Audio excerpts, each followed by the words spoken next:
Lilies and Lilacs, Episode 5, Renewed with Life.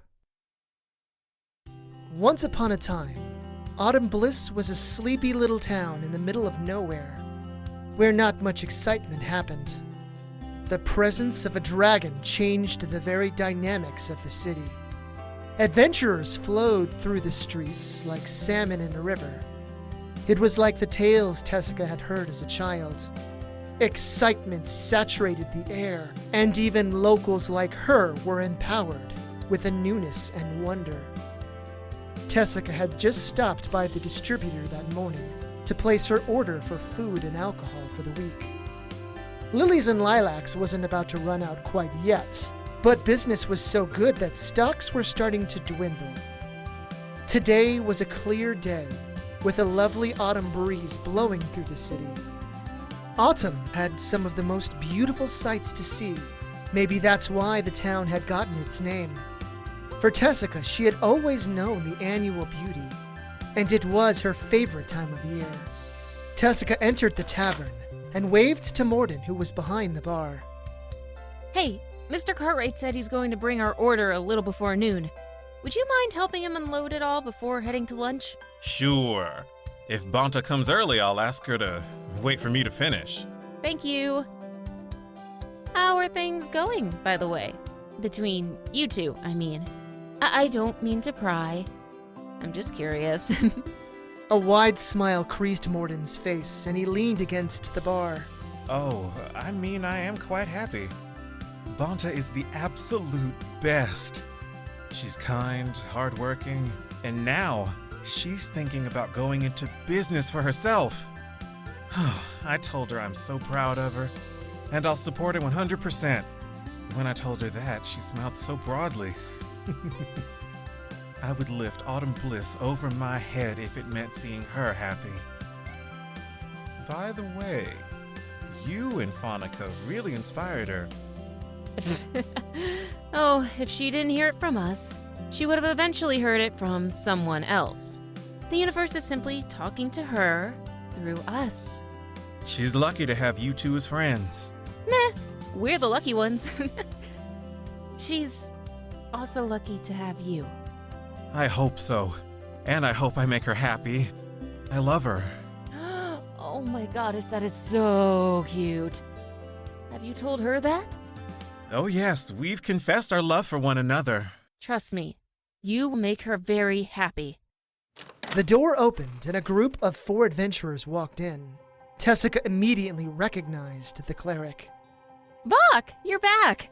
Zeddy looked up from the conversation she had been having with a couple of other out-of-towners, and she excused herself to walk over to Bach. Bach strolled over to Tessica. Bach's party members sat at the table, and the rock gnome and half-faced swordsman were arguing loudly. Bach's other fey companions sat down and placed her head down on her folded arms. Hey! Glad to see you're back. How was the hunt? Oh, yeah, great. It was great. If great meant we almost died again. My party and 2 others actually fought the damn dragon. It was an epic fight with glory to be had by all. You did? Is that why your friends are squabbling? I can hear a lot of boasting. Yes, those 2. They're always trying to outdo one another and establish which one is the most powerful. They don't realize it's me. The rock gnome stopped at mid-sentence and pointed at Bach. That's troll shit and you know it. I'm the most powerful sorcerer ever. Yeah. Not too powerful to heal your own wounds though, right? Ugh, I channel magnificent elemental power to devastate our enemies. I don't have time to invest in pedestrian magic. As for you, I'm the one who took out most of the dragon's vitality. No. It was my master sword skills. Will you two please give it a rest? You are giving me such a huge headache, I'm about to punch you both in the face. Buck's fighter friend raised her head and glared at the pair of them. So, 4 rock gnome ales to start? Yes, please. So tell us what happened. You said you all fought the dragon? Buck smiled and she sat on a bar stool by the bar. Okay, so there we were, scouting out the mountains when we heard a tremendous roar rippling through the peaks. Our ranger tracked the noise until we came to the mouth of this cave. Only, we weren't the only ones to get there. 2 other groups got there about the same time, and we all watched as the massive dragon tangled with these 2 separate adventuring parties. It didn't go well. What do you mean? Do you mean for the dragon or the adventurers? The adventurers. For starters, the dragon blew fire at one of the groups and killed 3 of the 4 adventurers. The last one was almost dead. It turned to the other group and clawed and bit them all to death. The dragon snatched up the last living adventurer and retreated back into the cave. After that, our group formed a temporary alliance with the other 2 groups. None of us wanted to end up like the first 2 parties. Yeah, sometimes monsters or dungeons are too dangerous, and temporary alliances have to be forged. How did you go about it? As you might expect. As I mentioned, the dragons retreated into the cave after its little frolic with the other parties. We sent in all of our sneaky party members to scout out the cave. Once they found the dragon, we all moved in. Beefy warriors attacked from the front to draw its attention. Sneaky, more nimble warriors struck from behind. Mages blasted from a distance, and we healers kept everyone breathing. Did anyone die? Not from our group. It was close, though. I had to use the last of my healing spells to save someone from one of the other groups. I'm glad you all got back. Did you get any treasure? You bet your ass we did. Not only did the dragon have a hoard, but those 2 were determined to drain it of its blood and rip off as many scales as we could carry. Hey, it's a good thing we did, too, because we sold all the vials and scales. The rangers smiled and then went back to talking to the rock gnome. Yeah, there were those notices all over town about dragon blood, so we unloaded them all on some creepy-happy cleric of some goddess called Falfelgus. Yeah. She had us put up one of those notices. Where did you sell the scales?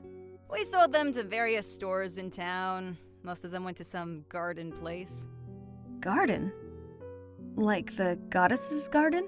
Yep, that's the one. The store owner was interested in as much as she could get, so we gave her the lot. Zeddy took 2 glasses while Buck grabbed the remaining 2 over to the table.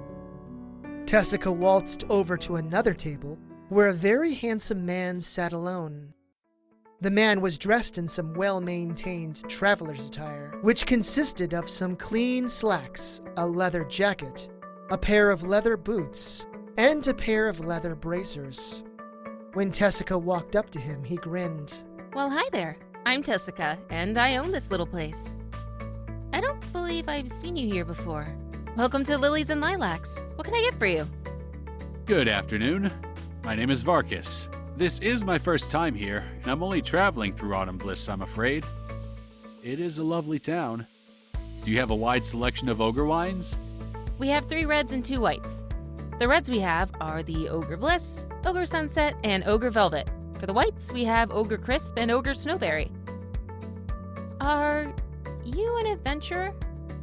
An adventurer?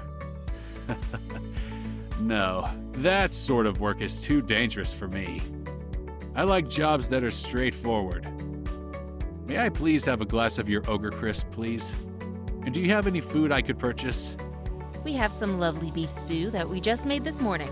Would you like some? And, where are you headed? For a long moment, the man just gazed at Tessica with sparkling eyes. Ocean Crest. I have some brief business, and then I'll be on my way back to Black Plains. If the stew is any good, then I'll have to come back. The stew sounds lovely. Thank you. Great. I'll get your order placed. Tessica started to move to the next table, but stopped as she beheld the man named Moram grinning at her. her jaw clenched. Welcome to Lilies and Lilacs. What can I get for you? Can I get a smile with extra cheer? Nope, we're fresh out. When you're ready to order, I'll have Morden assist you. Tessica walked away, but she heard the man say, Oh, don't be that way, baby. Tessica stopped at the bar. Mordon, that annoying ass is back. Say to his request, please. Yes, ma'am. Annoying ass? She turned around and her stomach clenched like a fist. The man had moved up to her, and his face was quite disgruntled.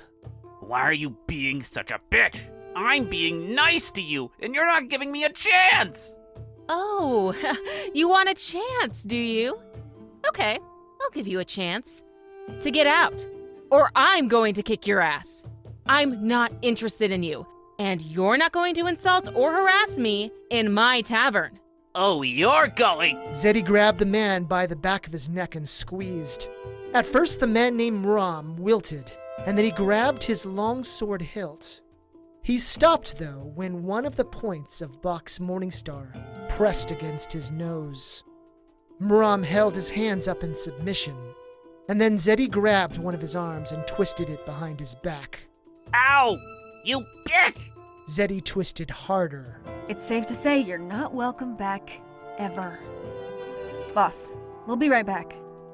We're going to take out the trash. Zeddy and Buck dragged the terrible man out of the tavern. Tessica turned to Morden. Give me troll tusk.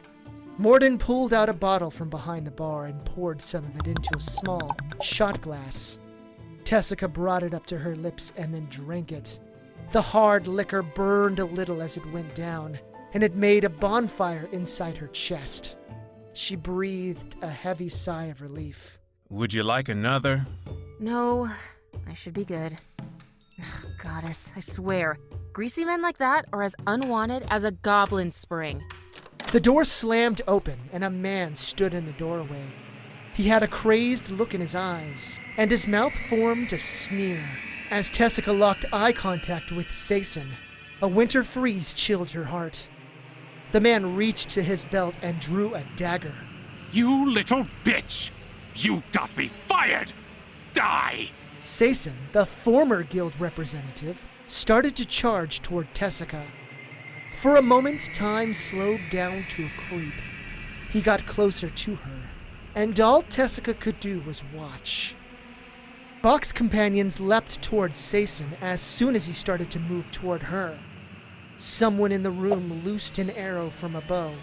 Two other adventurers, whom Tessica had helped earlier, were on their feet, and they charged Sason. In an instant, Sason's facial expressions changed from that of rage to overwhelming regret. He couldn't stop himself either. A blade bit into his stomach, a spear caught him in the armpit, and an arrow bit into his throat. Bach's little rock gnome friend snapped his fingers, and the man caught fire. However, only the man's body burned rather than sparking any of the floor or the wood. The door opened again, and this time Levin stood in the doorway. The old man named Choris was right behind him. Tess, are you all... Oh. Levin and Choris looked at the adventurers, who looked back at them. The body crumpled into a small pile of black ashes, but again the tavern was undamaged. Choris pat Levin on the shoulder and then moved back out into the night. I see that everything is handled here. Carry on. Levin closed the door. The next 3 rounds are on the house. Thank you all. The crowd cheered. Morden walked over to the ashes with a broom and a dustpan, and he began to clean up. Vonrad strode over to Tessica. As he did, Zeddy and Buck came back in. When they saw the ashes, they both frowned. Are you all right, my dear? Oh, I'm fine. Some other man tried to kill me, but was murdered instead. So yeah, I'm fine. What? Seriously? Like after we left? Yeah. It was Sason from the guild. He came in and drew a dagger. I thought I was going to die. But these wonderful adventurers came to my rescue. It's what we do. We're heroes. Well, thank you again. That was scary. For sure. I have an idea. How about I tell you another story? Would that make you feel better? Yes, please. Okay. Gather round and I'll tell you about the Temple of the Shadow Well.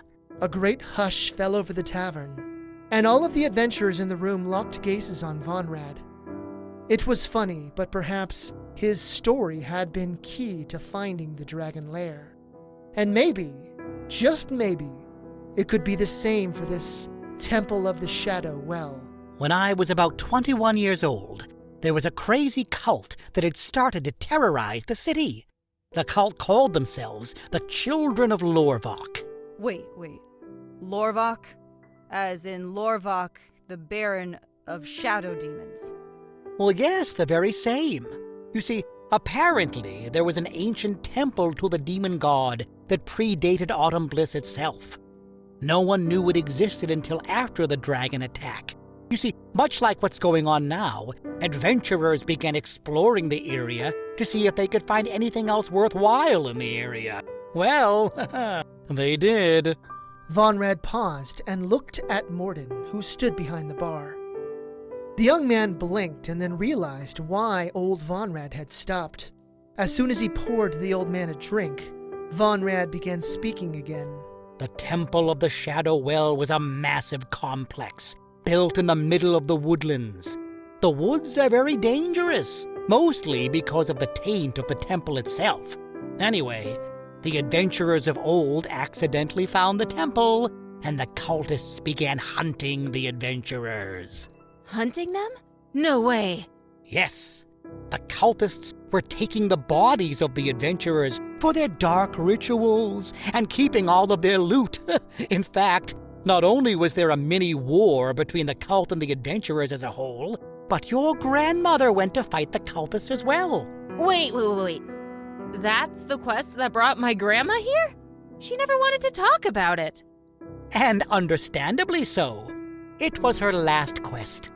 Every adventurer eventually has one. A quest that quenches their wander and treasure lust. And this one was hers. After that, she opened up this tavern and settled down. Anyway, the adventurers had managed to kill the cult leader. But it was rumored much of the dark artifacts and treasure still remain in that long-lost temple. For a long moment, no one said anything until Buck broke the silence. And you said the Temple of the Shadow Well was somewhere in the forest near here? Yes, as far as I could remember. The crowds started talking to themselves again. Zeddy got closer to Tessica. I'm so sorry. I left you vulnerable. No worries. You were dealing with that other nuisance. It worked out in the end. Vonrad, do you know of any other potential adventure bait places or mysteries? Maybe. Do me a favor and let's keep those to ourselves. Until after this Temple of the Shadow Well hype fades. Yes, boss.